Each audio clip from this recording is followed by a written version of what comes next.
Atenas Turismo apresenta O que diz a Rua, podcast de notícias e comentários do portal nominuto.com. Olá, sejam bem-vindos. Este é o podcast O que diz a Rua, nesta quinta-feira, 17 de junho. Nossos destaques hoje: presidente Bolsonaro vai visitar o Rio Grande do Norte no dia 24, dia de São João. Álvaro ainda não cita Carlos Eduardo para o governo. Estoque de sangue do Hemonorte está praticamente zerado. Crise hídrica preocupa agentes econômicos no estado. Senador Jean Paul critica relatório da medida provisória sobre desestatização da Eletrobras. Nosso podcast está começando, fica com a gente. No Minuto apresenta O que diz a Rua, seu podcast de notícias e comentários. Olha pro céu, meu amor, vê como ele está lindo. Pois é, o presidente Jair Bolsonaro vai cumprir a agenda no Rio Grande do Norte no dia 24 de junho, dia de São João, na próxima quinta-feira. De acordo com o roteiro divulgado por assessores, ele vai passar por 3 municípios do estado. Vamos lá? Bolsonaro vai desembarcar no aeroporto de Serra Rosada, em Mossoró, às 9 horas do dia 24, quinta-feira, vindo de Brasília. Em seguida, o presidente vai pegar um helicóptero presidencial para visitar as obras da barragem de Oiticica, em Jucurutu. De Jucurutu, ele segue para Pau dos Ferros, onde será assinada a ordem de serviço para outro trecho da transposição do Rio São Francisco. Após a agenda em Pau dos Ferros, Jair Bolsonaro volta para Mossoró e de lá pega o avião em retorno a Brasília.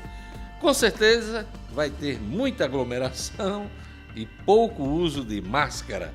Essa tem sido a pisadinha do senhor presidente da República, Brasil afora. Cotado para disputar o governo em 2022, o prefeito de Natal, Álvaro Dias, tem repetido a exaustão nas entrevistas de rádio. Vou tirar meu mandato até o fim. Não sou candidato ao governo. Pois bem, por enquanto, não há por que duvidar da palavra do prefeito. Se no ano que vem ele for convencido a concorrer, paciência.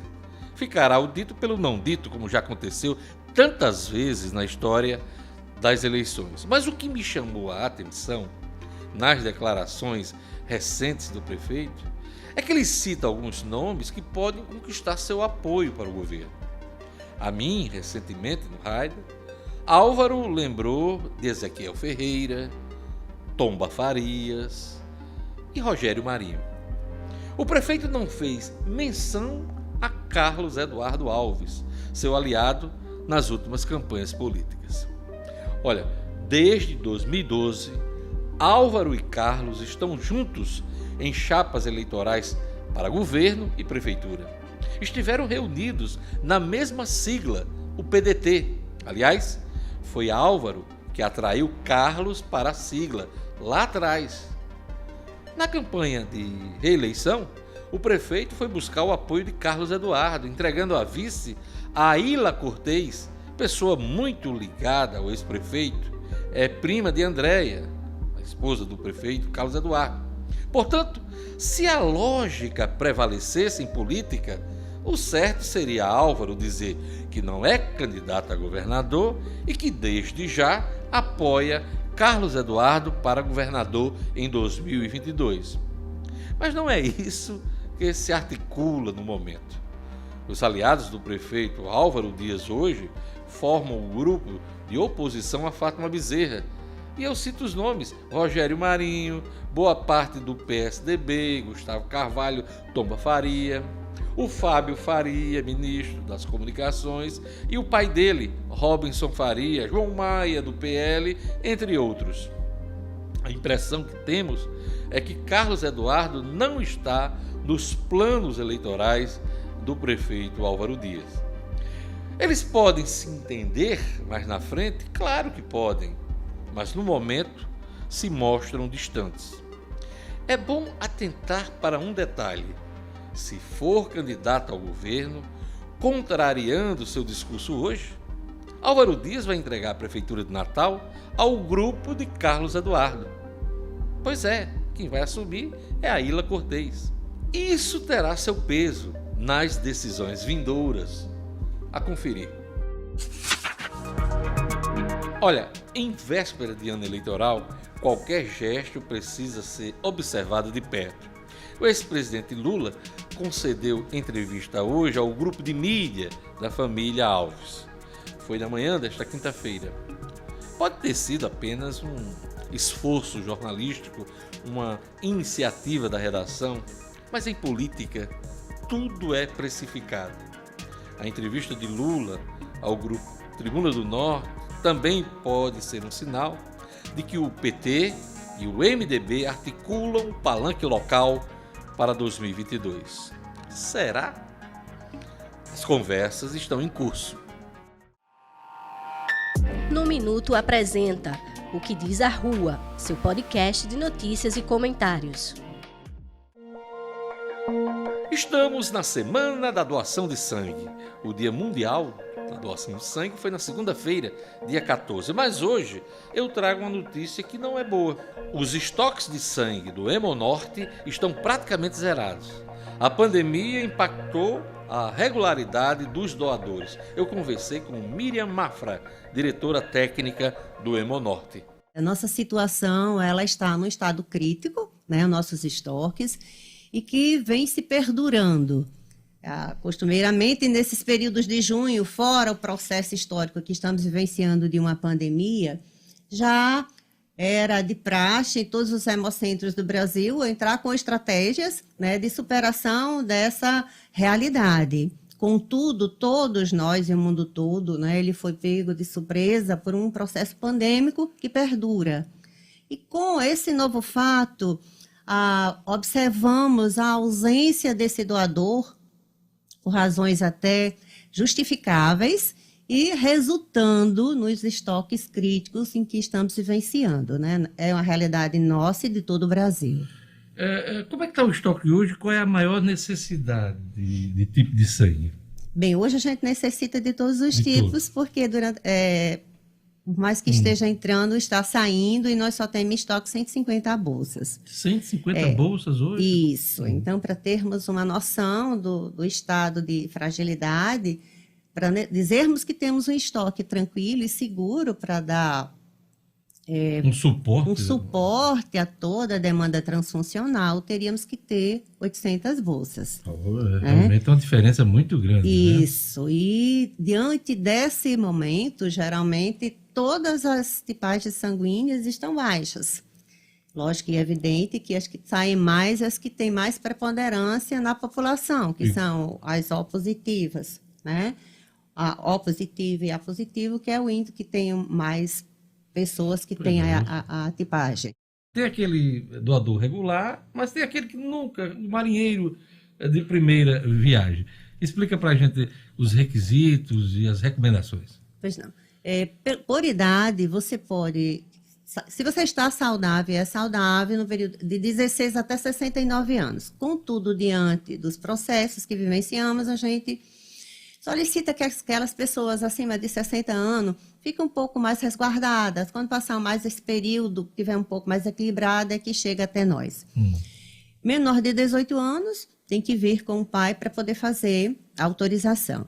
Então, se você é saudável, pesa acima de 50 quilos, não tem nenhuma comorbidade né, grave, não esteja fazendo uso de medicações que esteja com alguma doença, alguns sintomas, né?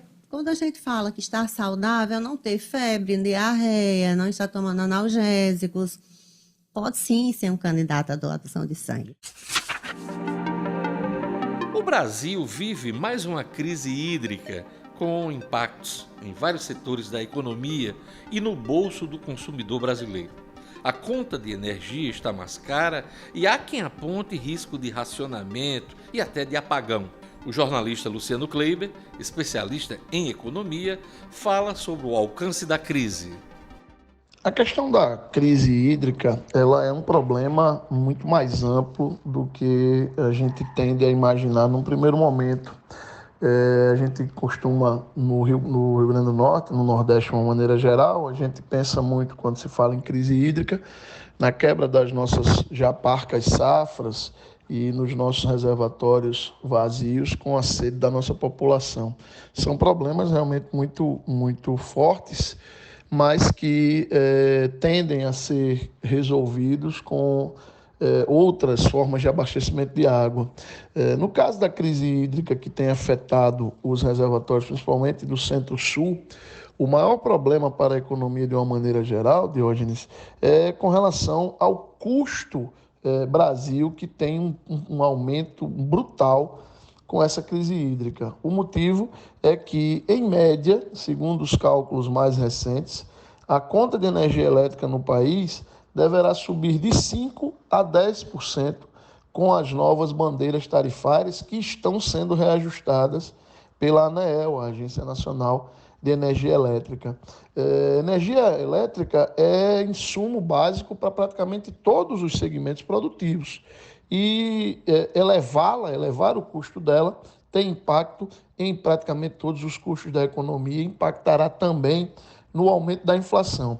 Além do aumento do custo da energia elétrica, que por si só, como eu já disse, é um grande problema, também há aí um fantasma rondando o setor produtivo brasileiro com esta crise hídrica, que é o do desabastecimento, porque produzir mais caro a energia elétrica é ruim, como eu já disse, mas pelo menos se ter a energia elétrica é algo positivo para o setor produtivo. Faltar ela ou ter que usá-la de maneira racionada tende a ser um problema ainda maior para toda a economia. Outro assunto polêmico no setor de energia é a privatização da Eletrobras. O plenário do Senado recebeu ontem o relatório do senador Marcos Rogério, do Democratas de Rondônia, sobre a medida provisória que trata do tema. O texto, que está a menos de uma semana de perder a validade, enfrenta resistências da maioria das bancadas. O senador Jean Paul Prats, do Rio Grande do Norte, é um dos parlamentares que criticam a MP.